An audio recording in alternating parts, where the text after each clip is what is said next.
Bad day, but it brings back an incredible amount of good memories.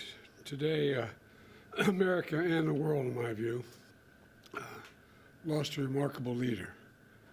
He was a statesman and humanitarian. And Jill and I lost a dear friend. I've been hanging out with Jimmy Carter for over 50 years, it dawned on me. And I had countless conversations with him over those years.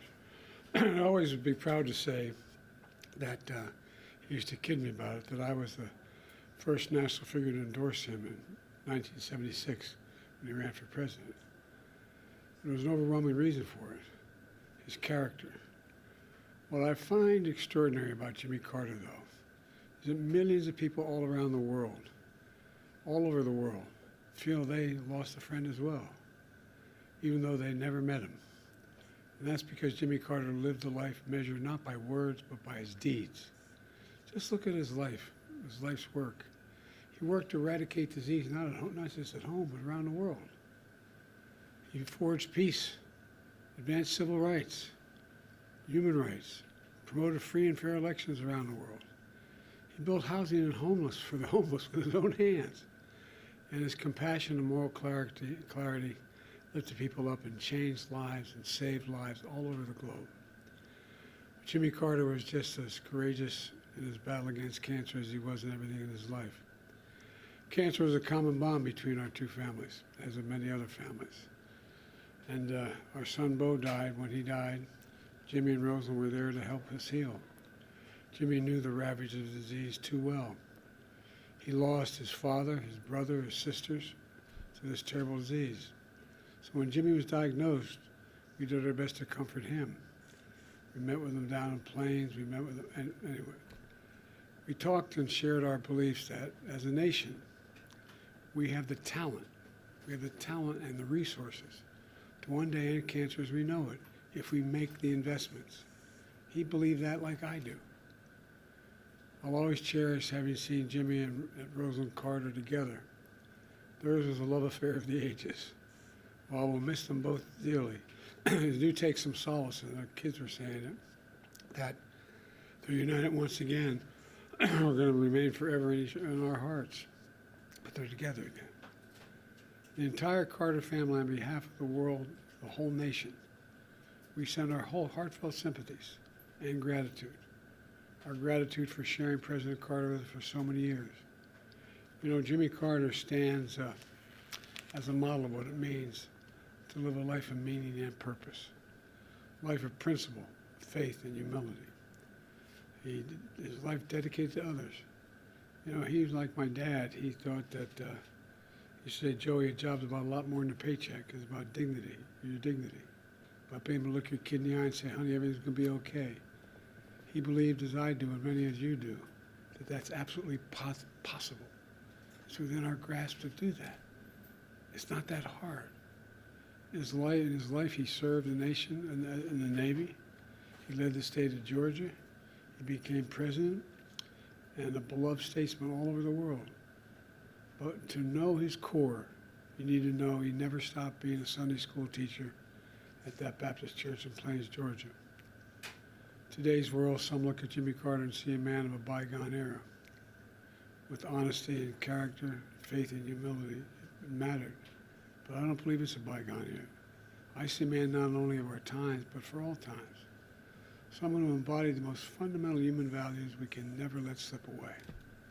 Although sometimes it seems like it is. We may never see his like again. We'd all do well to try to be a little more like Jimmy Carter. You know, my mom, you've heard me say this before, used to say, bravery lives in every heart, and someday it'll be summoned. Every time it was summoned, he stepped up. Every time, politically, personally, morally. And, you know, everything.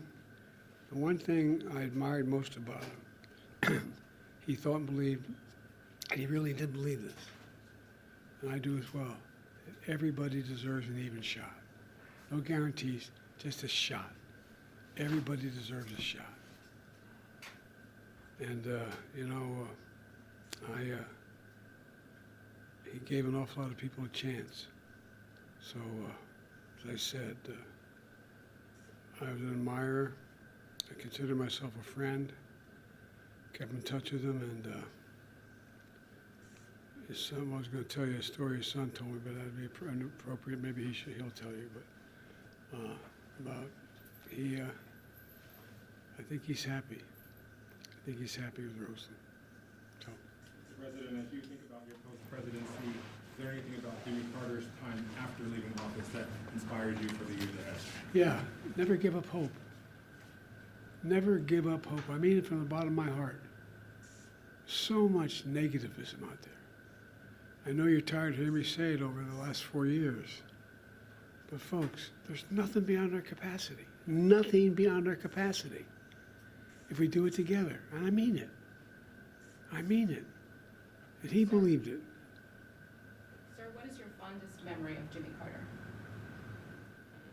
I have a number of them. I guess maybe my fondest memory of Jimmy Carter was when he grabbed me by the arm and said, I need you to help me in my campaign. And I said, I've only been around a couple years, Mr. Governor. He said, no, it'll make a difference. I said, I'm not sure it will. He said, no, it will. And when I endorsed him for president, I told him why I was endorsing him. And that it was not only his policies, but his character, his decency, the honor he communicated to everyone. And, but he was also very, very, he and Roseland were very kind to Jill and me when we lost our son, Bo. They were there for us. And I don't know, it's, I think that what Jimmy Carter is an example of is just simple decency. Simple decency. And I think that's what the rest of the world looks to America for. So what members of the family have you spoken to? I think I've spoken to all the children. Maybe some, I just got off the phone with, I think there were, I don't know how many on the phone, but I think, and I've spoken to some of the friends of the family. They're helping with the services. And my team is working with his family and others to see to it that he is remembered appropriately here in the United States and around the world. There's a process we're going through that will take a little time to set up this. I announced earlier today we're going to do a major service in Washington, D.C. on behalf of it. But that's a formal procedure that's underway. So I'm sure we'll start talking a lot to the family between now and my main contact is Chip. Is there anything that President Trump to take from President Carter? Decency. Decency. Decency. Everybody deserves a shot. Everybody.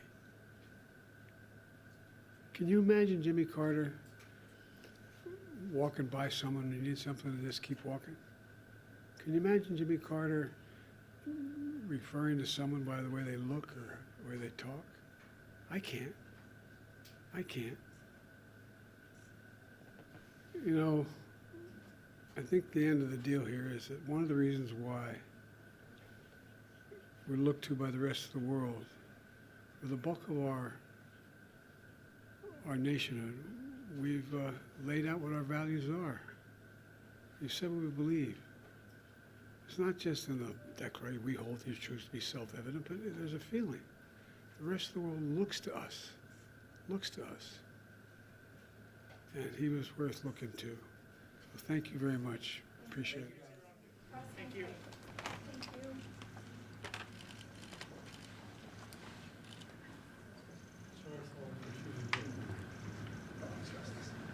It took a while to connect the whole family to one call. No worries. Thank you, sir.